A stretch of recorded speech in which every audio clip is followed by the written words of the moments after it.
Why was a book quoted by the apostles and cherished by the early church suddenly banned, buried and erased from history for over 1,000 years, only to be rediscovered in the dead of winter among the ancient scrolls of Ethiopia?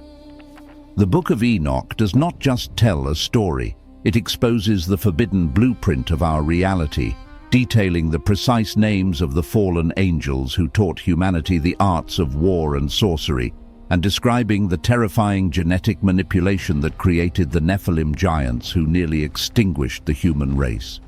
This is not merely a legend, but a prophetic key that unlocks the secrets of the past and the judgments of the future, and today we are going to open these sealed pages together to witness what the powers of old tried to keep hidden from you. Before we step into the forbidden realm of the Watchers, make sure to subscribe to Guardians of the Covenant, like this video, and share it with fellow truth seekers, because understanding this ancient warning is the only way to prepare for what is coming next as we journey with the scribe of righteousness into the very throne room of God. Have you ever felt that there is a hidden history behind the world we see today, a secret chapter of humanity that explains the chaos, the mystery, and the divine order of our existence? Imagine a time before the Great Flood, before the rise of the first kings, when the boundary between the spiritual realm and the physical world was shattered, and the secrets of the heavens were laid bare for one man to witness.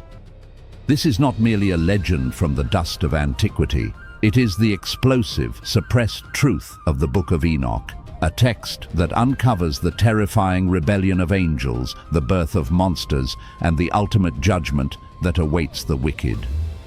Before we step into this forbidden world and walk alongside the scribe of righteousness, I invite you to join our growing community of truth seekers by subscribing to Guardians of the Covenant, liking this video, and sharing this revelation with others, for understanding the past is the only way to prepare for what is coming. Long ago, there lived a man named Enoch, the son of Jared, who did not merely exist on this earth, but truly walked in step with the Creator. He was a man of such profound faith that the Lord chose him to transcend the boundaries of mortality, lifting him from the mundane struggles of human life to stand at the very threshold of the cosmos. Imagine the trembling in his heart when the voice of the divine called out to him, not to condemn, but to reveal. Enoch was taken up, guided by the celestial messenger Uriel, the guardian of God's mysteries, who told him that he must witness things that would break a human heart. The chambers of creation, the storehouses of the winds, and the dark secrets of the fallen. Enoch felt small, a mere speck of dust before the majesty of the heavens, yet he accepted the burden of truth, promising to write down everything he saw for the generations of the distant future, for you and for me. He saw a vision of the end times, where the Holy Great One would descend from his dwelling place, treading upon Mount Sinai with 10,000 of his saints, causing the earth to tremble and the mountains to melt like wax. This was a promise that justice would eventually come, that the wicked would be removed, and the righteous would finally find peace and eternal light. As Uriel guided him, Enoch was told to observe the perfection of nature. Look at the sun and the moon, how they never tire, never deviate, and never rebel against their appointed courses. The stars rise and set in perfect obedience. The trees bear fruit in their seasons, and the rivers flow where they are commanded. Nature is a symphony of obedience to the Creator, yet humanity had become the discordant note. Men had strayed, their hearts turned toward wickedness, and they had exceeded all limits of rebellion. But the corruption of man was not solely of his own making, for Enoch uncovered the darkest secret of all, the betrayal of the Watchers. In those ancient days, as the daughters of men multiplied and grew in beauty, the angels, the children of heaven, looked down not with guidance but with forbidden lust. They were the Watchers, beings of light and power entrusted to oversee the earth, yet they allowed desire to darken their purpose. Semjaza, their leader, knew the gravity of the sin they contemplated, fearing that he alone would bear the punishment for such a transgression. But the rebellion was contagious. On the summit of Mount Hermon, a place that would forever bear the mark of their oath. 200 of these celestial beings bound themselves with a solemn curse, swearing that they would not turn back until they had taken human wives and satisfied their desires. They descended like falling stars, abandoning their heavenly station to mingle their divine essence with mortal flesh. It was a union that was never meant to be, a violation of the cosmic order that birthed a nightmare upon the earth. The women bore children, but these were not human infants. They were the Nephilim, giants of unimaginable size and hunger, whose height reached into the clouds and whose appetites could not be sated. These monstrosities devoured the labor of men, consuming the harvest, the livestock, and eventually turning their jagged teeth upon humanity itself, drinking blood and tearing flesh in a frenzy of violence. The earth became a slaughterhouse, but the physical destruction was only the beginning of the nightmare. The Watchers did not just bring violence, they brought forbidden knowledge, unlocking secrets that humanity was too immature to handle. Azazel, one of the most powerful of the fallen, taught men the art of warfare, showing them how to forge swords, shields, and breastplates from the metals of the earth, turning simple tools into weapons of mass destruction. He revealed the secrets of beautification, the use of antimony and precious stones, teaching women to seduce and men to kill, destroying the innocence of the human spirit. Other Watchers, like Semjaza and Barakiel, taught enchantments, root-cutting, astrology, and the reading of the stars, binding humanity to superstition and dark magic. The world was plunged into a chaotic darkness where might made right, and the sacred laws of the Most High were trampled in the mud. As the giants devoured and the fallen angels corrupted, the cries of the dying ascended to the very gates of heaven. It was a time of absolute despair, where the soil itself seemed to scream under the weight of bloodshed and lawlessness. The righteous looked up, waiting for an answer, waiting for judgment. And it is here, in the midst of this overwhelming darkness, that Enoch's pen recorded the testimony that would echo through eternity. A warning that when the boundary between the holy and the profane is crossed, the consequences are catastrophic and the Creator hears the cry of the innocent. This is the story of how paradise was lost and why the flood had to come.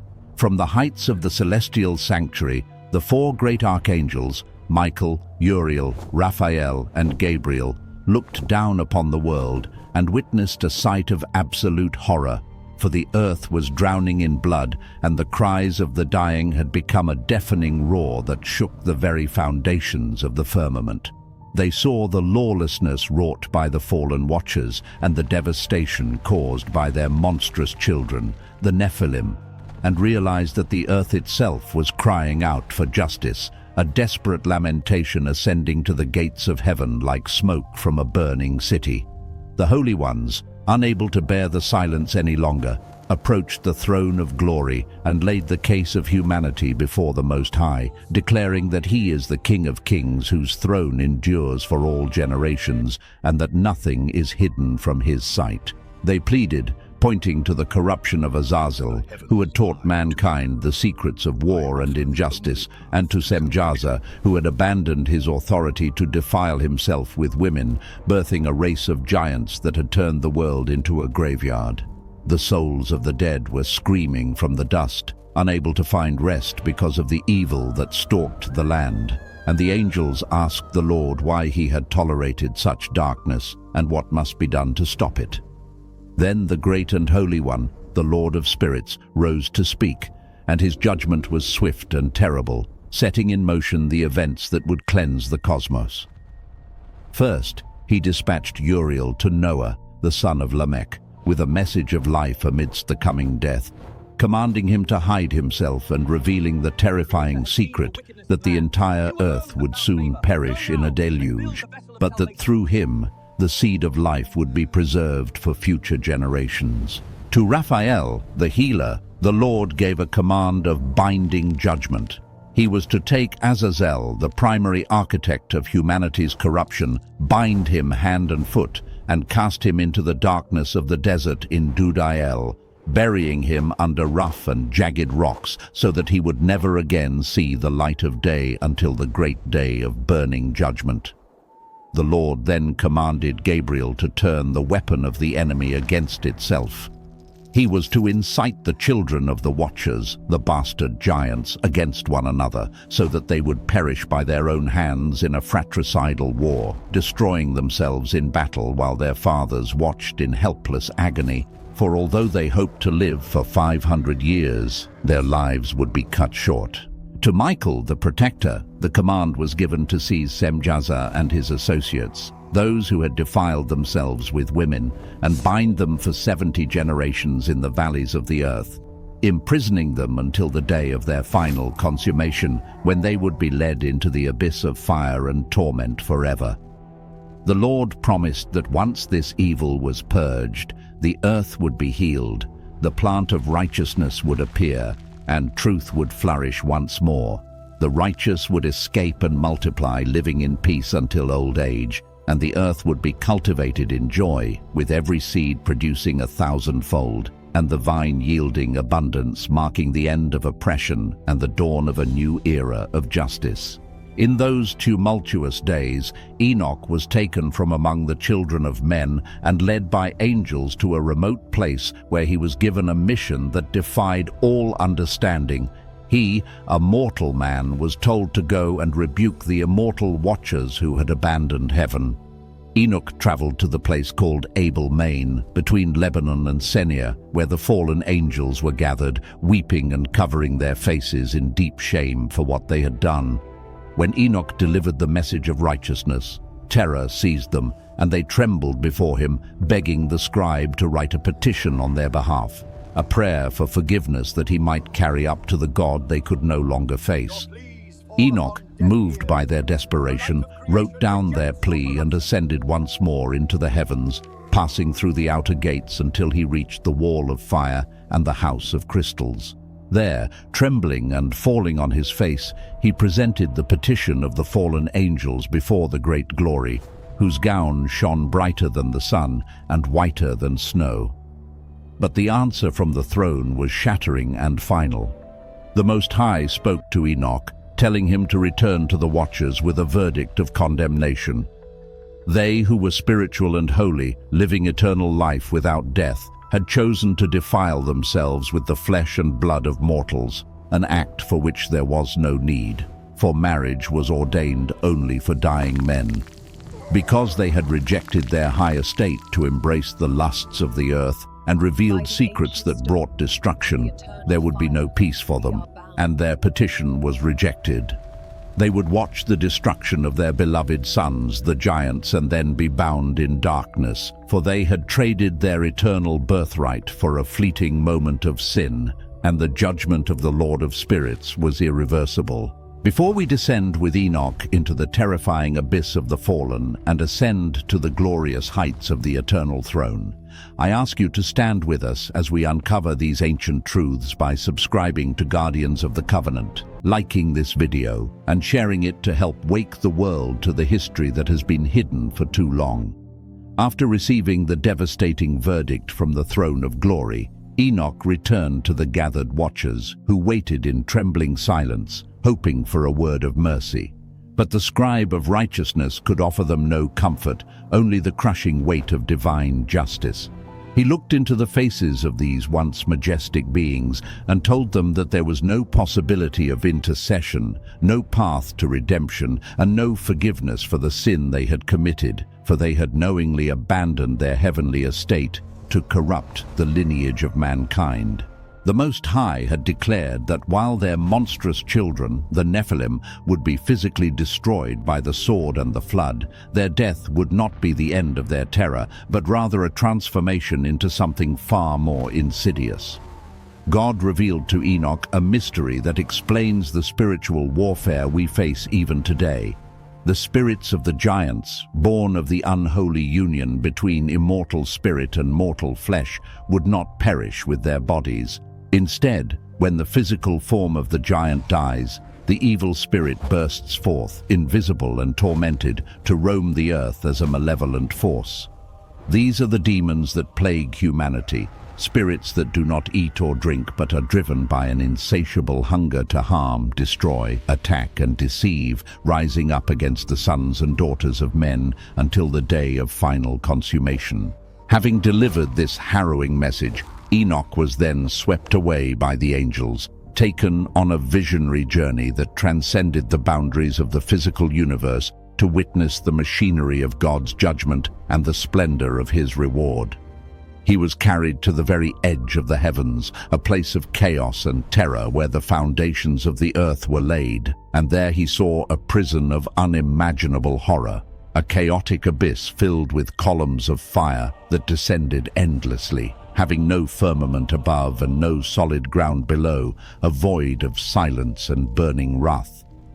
The angel Uriel, who guided him, explained that this was the prison prepared for the stars of heaven that had transgressed the commandment of the Lord, the holding cell for the fallen angels, where they would be bound in chains of suffering until 10,000 years were fulfilled and their guilt was punished. Enoch gazed into this cleft of the abyss, seeing it filled with great fire, and his spirit shook with fear at the sight of such divine severity. But the visions did not end in darkness.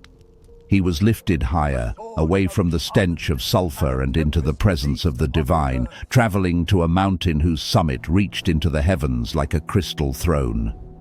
There he saw the dwelling of the Most High, surrounded by walls of crystal and tongues of flame, yet the fire did not burn him but rather filled him with awe. He saw a throne that was indescribable, from which rivers of flaming fire issued forth so that no mortal could look upon it, and seated there was the great glory, his raiment shining brighter than the sun and whiter than any snow. 10,000 times 10,000 angels stood before him, yet they did not need to consult him, for his wisdom was infinite and his authority absolute. In this place of blinding holiness, Enoch realized the magnitude of the judgment to come, understanding that the God who created the stars also holds the power to unmake them. From the terror of the throne, the angels led him to a place of profound beauty, a garden of righteousness where he saw a tree unlike any other, with leaves that never withered and a fragrance that smelled of the finest spices. When Enoch asked about this wondrous creation, the angel Michael explained that this was the tree of life and that no mortal was permitted to touch it until the great judgment was completed. On that day, it would be given to the righteous and the holy, and its fruit would grant them eternal life and joy in the presence of the Lord. Following this, Enoch was taken to the underworld, to the mountain of the dead, where he saw 4 hollow places separated from one another, deep and wide and very smooth. The angel Raphael explained that these were the holding chambers for the souls of all mankind, separated until the day of judgment. One chamber was filled with light and a spring of water for the spirits of the righteous who died in faith, a place of rest and peace. Another was dark and filled with pain for the sinners who died without paying for their crimes on earth, where they would suffer in anticipation of the final sentence. This revelation provided the answer to the oldest question of humanity, what happens when we die, showing that justice is not forgotten in the grave. Enoch was then shown the secrets of the natural world, the storehouses of the winds, the paths of the lightning, and the treasuries of the rain, witnessing how every element of creation obeys the command of the Creator with perfect precision, a stark contrast to the rebellion of men and angels. Finally, standing before the majesty of the cosmos, the Lord spoke to Enoch one last time in this vision, commanding him to write down everything he had seen, not for his own time, but for a remote generation that would come in the last days. He was told to record the severity of the judgment so the wicked would be warned, and to record the beauty of the promise so the righteous would find hope. The Lord declared that he would judge all creation, that the wicked would be erased from the book of life, but the righteous would inherit the earth, walking in eternal light, where there is no more sorrow, no more sin, and no more fear. Enoch, the faithful scribe, completed his mission, leaving us this testament so that we might know that the eyes of the Lord are upon us. that the rebellion of the Watchers will not stand, and that in the end the King of Kings will restore the order of his creation. As the terrifying visions of the Watchers and their judgment faded into the recesses of his memory, Enoch was swept up into a second, even more profound revelation known as the Book of Parables, a collection of mysteries that the Lord of Spirits revealed to him regarding the ultimate destiny of the human soul and the final order of the cosmos.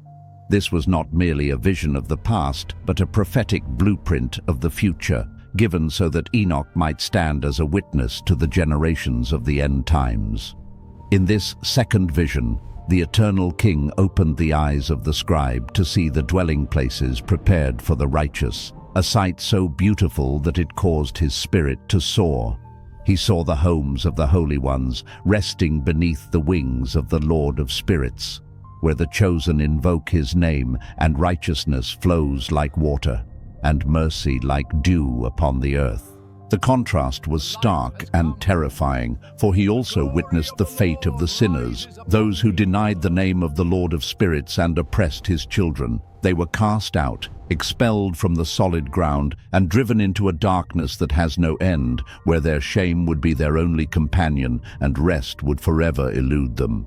But for the faithful, the scene was one of unutterable joy. Enoch saw them shining like the light of the sun, their faces radiating the glory of God, walking in paths of absolute truth where fear no longer exists. The Lord of Spirits took Enoch by the hand and led him into the very heaven of heavens, where he saw a house built of crystals and surrounded by tongues of living fire, yet the fire was not destructive but holy. There, he beheld the 4 great archangels who stand sentinel before the throne of glory, their voices rising like the roar of many waters in a symphony of praise. He asked the angel who went with him, "Who are these 4 whose voices I hear and whose presence is so majestic?" And the guide answered, "The first is Michael, the merciful and long-suffering, the protector of God's people. The second is Raphael, who is set over all the diseases and the wounds of the children of men. The third is Gabriel, who presides over all that is powerful and announces the judgments of the Most High. And the fourth is Phanuel, who is set over the repentance and the hope of those who inherit eternal life."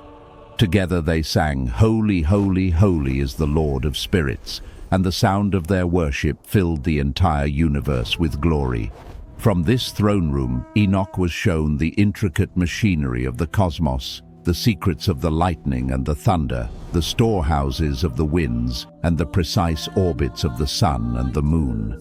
He understood that all creation is bound by a law of obedience. The stars do not deviate from their course, and the seasons do not fail to return, for they serve the Creator with a loyalty that humanity has forgotten.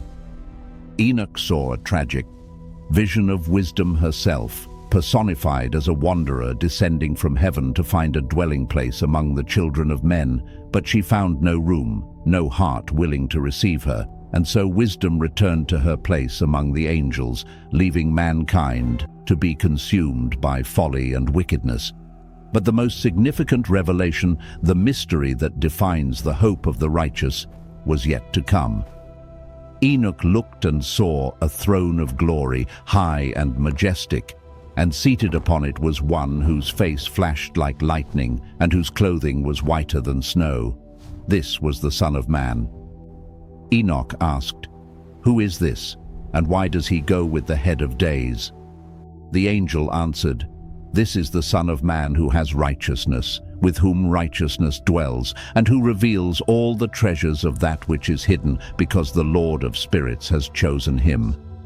This was a revelation of the Messiah, the one chosen before the sun and the signs were created, before the stars of heaven were made. Enoch saw that this Son of Man would be a staff to the righteous on which they could lean and not fall, and the light of the Gentiles. But for the kings of the earth and the mighty landowners who trusted in their wealth and power, the sight of the Son of Man would be their undoing. Enoch watched as the books of the living were opened, and he saw the terror that gripped the tyrants when they realized that their armies and their gold could not bribe the judge of the universe. They would see him sitting on the throne of his glory, and pain would seize them like a woman in labor. They would fall on their faces, and their honor would turn to shame. The Lord of Spirits revealed that on that great day, the righteous would be victorious, not by the sword, but by the verdict of the Son of Man, who would wipe away every tear and destroy the wicked from the face of the earth, not out of cruelty, but to restore the perfection of creation. The mountains would leap like rams, and the hills would skip like lambs satisfied with milk, and the earth would rejoice because the righteous one had come to rule. This vision was given to Enoch not to keep secret, but to write in a book for you, so that when you see the world shaking, you will know that the king is coming.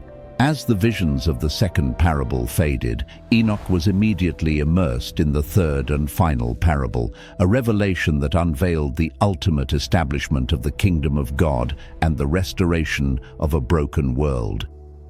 In this sweeping panorama of the future, the scribe of righteousness saw the Son of Man seated not just as a judge, but as the triumphant king on a throne of glory, surrounded by a light so intense that it banished all shadows from the universe.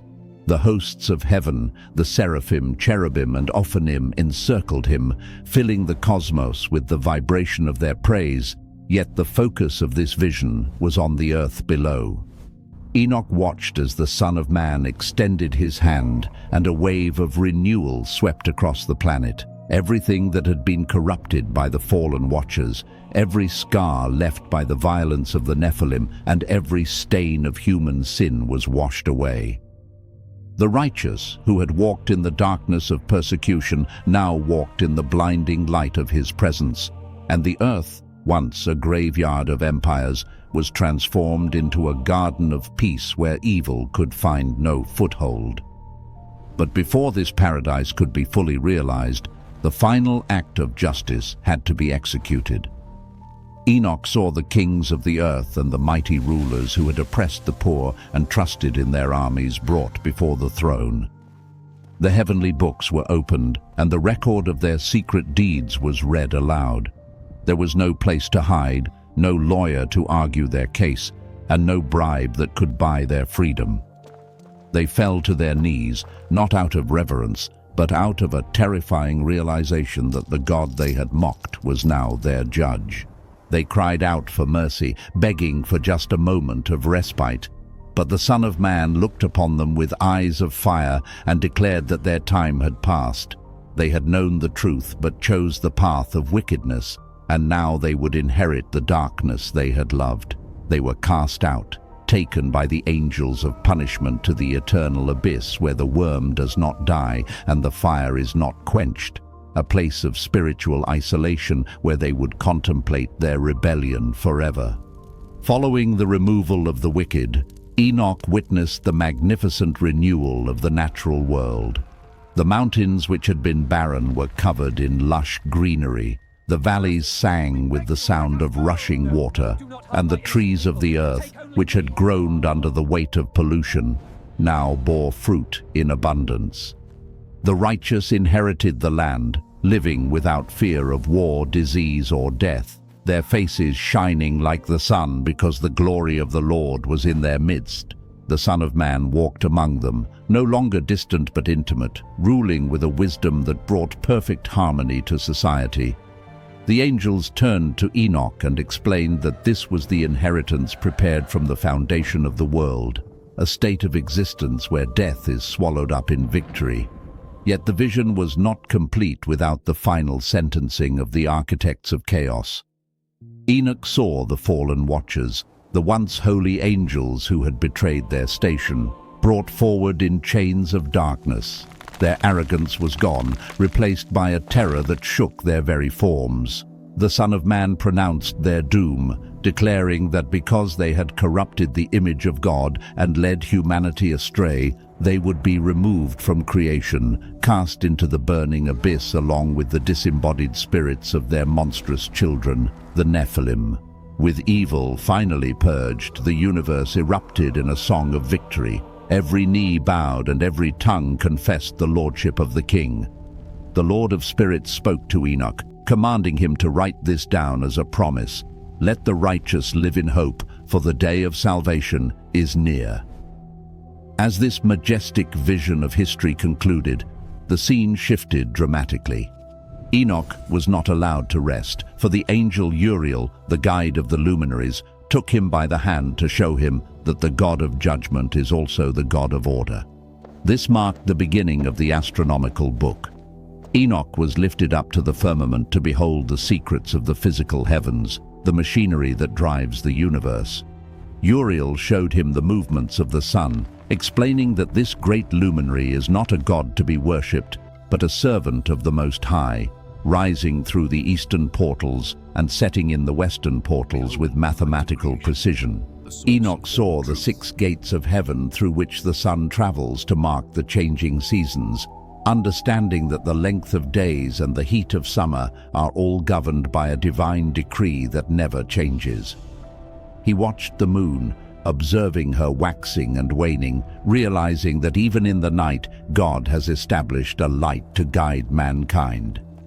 This was a revelation of profound importance, for Uriel warned Enoch that in the last days sinners would ignore these signs, confusing the times and the seasons, and in doing so, they would drift further from the truth of the Creator. Thus, Enoch began to record the laws of the celestial bodies, a testimony that the same hand that guides the stars also guides the destiny of men. From the terrifying depths of the abyss and the glorious heights of the throne room, the angel Uriel, the guardian of the celestial order, guided Enoch into the vast, silent expanse of the firmament to witness the machinery of time itself, revealing the astronomical book, which stands as a testament to the perfect obedience of creation. Uriel showed Enoch the paths of the sun, that great luminary which rules the day, explaining that its rising and setting are not random, but governed by a divine law established before the foundations of the world. Enoch saw that the sun travels through 6 magnificent portals in the east and sets through 6 corresponding portals in the west, a cosmic architecture that dictates the length of days and the rhythm of the seasons. On the longest days of summer, the sun marches through the highest portals, bathing the earth in light, while in the dead of winter, it retreats to the lowest portals, allowing the nights to lengthen. Yet in all this, the sun never deviates from its course by a single degree, nor does it rest from its labor. Uriel revealed that the true year is a perfect cycle of 364 days, a divine calendar that humanity would one day forget and corrupt, leading to confusion in the times and seasons. This precision was not merely mechanical, it was moral. The angel pointed to the sun and declared that this ball of fire obeys the command of the Most High without question, sustaining life on earth with its heat and light, serving as a faithful witness against the rebellion of men who refuse to walk in the way of the Lord. From the brilliance of the sun, Uriel turned Enoch's gaze to the moon, the lesser light that rules the night, showing him her complex dance of 29 and 30 days. Enoch watched as she waxed and waned, borrowing her light from the sun to illuminate the darkness, governing the tides of the oceans and the cycles of life with a silent, silvery obedience. She too follows a strict law, acting as a complement to the sun to ensure that balance is maintained in the heavens. But the most chilling revelation came when Uriel pointed to the stars. He explained that every star has a name and a purpose given by the Lord of Spirits, and they answer to his call like soldiers in an army. However, not all remained faithful. Enoch was shown a terrifying vision of the stars that had disobeyed the commandment of God, abandoning their designated courses and failing to appear at their appointed times. These rebellious stars were not just balls of gas, but spiritual entities that were judged and cast into the abyss, bound in chains of fire along with the fallen watchers, waiting for the final day of reckoning. This was a stark warning. If even the stars of heaven are judged for disobedience, how much more will mankind be held accountable? Uriel warned Enoch that in the last days men would turn away from this celestial order, ignoring the true signs of the heavens and following paths of error, worshipping the creation rather than the Creator. The luminaries, therefore, are not just lights, they are judges, testifying that all of nature obeys God while humanity alone rebels. As these astronomical visions faded, the narrative of Enoch's experience shifted from the order of the skies to the coming chaos on earth, leading him into the terrifying dream visions. Enoch recounted how, while resting in his grandfather's house, his eyes were opened to a nightmare of cataclysmic proportions, the vision of the flood. He saw the sky collapse, the great canopy of the heavens tearing apart and falling upon the earth, while the fountains of the deep burst open. The earth was swallowed by mighty waters, plunging into an abyss of destruction where mountains sank and the works of men were washed away in an instant. Trembling and crying out in his sleep, Enoch asked the Lord of Spirits if any flesh would survive this total annihilation. The Most High answered him with a voice of sorrow and justice, explaining that this destruction was necessary to purge the earth of the wickedness that the Watchers and their giant offspring had unleashed. Yet, in the midst of this wrath, there was mercy.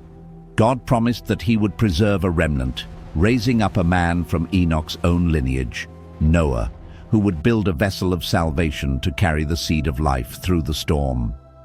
Relieved that humanity would not be completely extinguished, Enoch was then given a second symbolic vision known as the Animal Apocalypse, a history of the world told through the likeness of beasts. He saw the story of creation replay before his eyes. A white bull emerged from the earth, representing Adam, the first man pure and strong. From him came another white bull, Seth, and a lineage of white cattle that represented the righteous patriarchs who walked with God. But then, the vision turned dark. Enoch watched as the white bulls began to mix with other species, wild and predatory beasts, symbolizing the corruption of the holy bloodline. He saw stars falling from heaven, representing the Watchers, and descending upon the pastures where they transformed into bulls that mated with the cows of the earth. The result was horrifying. The cows gave birth not to calves, but to elephants, camels, and donkeys, grotesque monsters that represented the Nephilim giants and the hybrid races. These strange creatures began to bite and devour the white bulls, spreading terror across the land. The earth began to tremble under their feet, and the white bulls, once the masters of the field, became prey, fleeing in panic from the offspring of the fallen stars. This allegory painted a vivid picture of the genetic and spiritual corruption that had infected the world, showing Enoch that the coming judgment was not an act of cruelty, but a necessary intervention to save the white bulls, the last of the righteous, from being completely devoured by the monsters of the rebellion. This was the history of the world, as seen from the throne of God, a battle between the purity of the original design and the chaos of the fall, setting the stage for the ultimate redemption that would one day come. Before we unlock the prophetic timeline of the 10 weeks and see where our generation fits into Enoch's divine calendar, I invite you to join our community of watchmen by subscribing to Guardians of the Covenant, liking this video, and sharing this message, for the time is short and the truth must be told. As the vision of the animals drew to its climactic close, Enoch witnessed the restoration of the earth after the chaos of the flood. He saw a white bull, Noah, emerge from the ark, and from him sprang 3 calves, Shem, Ham, and Japheth, who would become the fathers of the nations, spreading across the renewed earth. Yet the cycle of rebellion was not fully broken, for Enoch saw men gathering to build a great tower, striving in their arrogance to reach the heavens, only to be scattered by the Lord of Spirits, dividing humanity into many tongues and tribes. The vision shifted to depict the history of Israel, portraying the chosen people as sheep and their leaders as rams, but these sheep were often lost, blinded, and hunted by the wolves and predators of the nations. However, hope was never abandoned. Enoch saw the Lord of Spirits send angels to guide the white bulls and raise up a special ram, a righteous leader full of power and glory, to gather the flock and lead them to the place prepared for them. In the final triumph of this vision, the Lord established his kingdom on earth, destroying the predators and allowing the white sheep to live in eternal peace, symbolizing a time when the righteous will finally be vindicated and the wicked forgotten. With his mind full of these future mysteries, Enoch turned his attention to his own children and to the distant generations, to you and to me, penning what is known as the Epistle of Enoch. He spoke with the heart of a father and the authority of a prophet, warning that while sinners may prosper in this present age, filling their houses with wealth and believing they are untouchable, their success is a fleeting illusion. He declared that the Lord of Spirits sees all things. No oppression, no innocent bloodshed, and no secret corruption is hidden from his sight. Enoch warned that a day of tribulation is coming when the confident sinners will cry out for mercy but find none, for they chose the path of darkness when the light was offered to them. They will be led to the abyss of fire, where their torment will have no end, and their memory will be erased from the book of life. But for the righteous, those who hold fast to the truth even when the world mocks them, Enoch promised a reward beyond imagination. He saw them shining like the stars of heaven, illuminating the cosmos with their joy, inheriting a renewed earth where death and corruption can never enter again. To prove the certainty of this future, the Lord showed Enoch a vision of human history divided into 10 distinct periods, known as the Apocalypse of Weeks. In the first week, Enoch saw the dawn of creation and his own time of righteousness. In the second week, the rise of great wickedness and the cleansing waters of the flood. In the third week, the planting of the seed of the righteous through the calling of Abraham, and in the fourth week, the revelation of the law to Moses, bringing light to the nations. The vision continued into the fifth week, seeing the glory of the house of God built in Jerusalem, followed by the tragic sixth week, where the people were blinded by sin, the temple was burned, and the chosen race was scattered into exile. But then came the turning point, the seventh week, an apostate generation where corruption would abound, yet from which the elect would be chosen to receive sevenfold instruction concerning the whole creation. In the eighth week, the sword of righteousness would be given to the elect to execute judgment on the oppressors, and the sinners would be delivered into the hands of the righteous. In the ninth week, the righteous judgment would be revealed to the whole world, and all the works of the godless would vanish from the earth. Finally, in the 10th week, the vision culminated in the great eternal judgment, where the old heaven would pass away, and a new heaven would appear, shining with sevenfold light. This serves as the ultimate assurance that history is not random. It is a scripted journey toward the victory of God, urging us to walk in the paths of righteousness, for the day of the Lord is at hand. As the great saga of Enoch reached its earthly conclusion, a final, intimate mystery unfolded within his own family, serving as a bridge between the judgment of the past and the salvation of the future. Enoch watched as his son Methuselah approached him, his face etched with anxiety, bearing news that a child had been born to his son Lamech, a child unlike any other. This infant's appearance was supernatural. His flesh was as white as snow and as red as the bloom of a rose.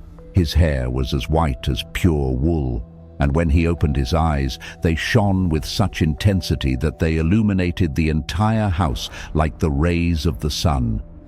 Lamech was terrified, fearing that this glowing child was not human, but the offspring of the fallen watchers, a remnant of the corruption that had plagued the earth. But Enoch, seeing the fear in his son's eyes, went in prayer to the Lord of Spirits to seek the truth.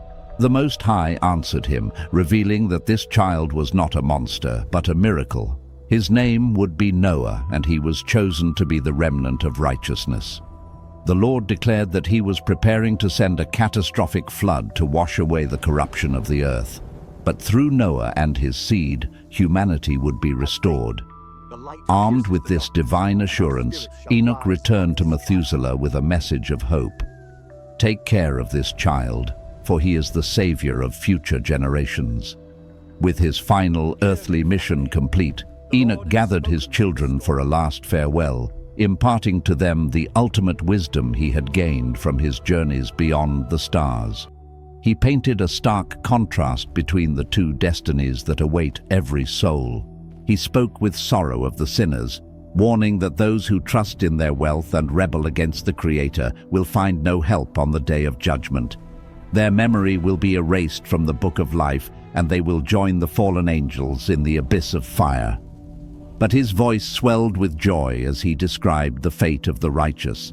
He told them that those who walk in truth, even amidst suffering, will one day shine like the stars of heaven, living in perfect communion with God where pain and sorrow can never touch them. "Walk in righteousness," he implored, "and the Lord will be your refuge." Then, the moment of his departure arrived.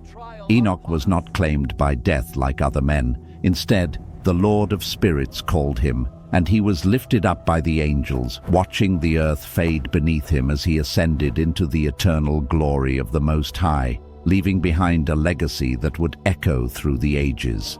Thus ends the account of Enoch, the scribe of righteousness, whose words remain a testimony for all humanity.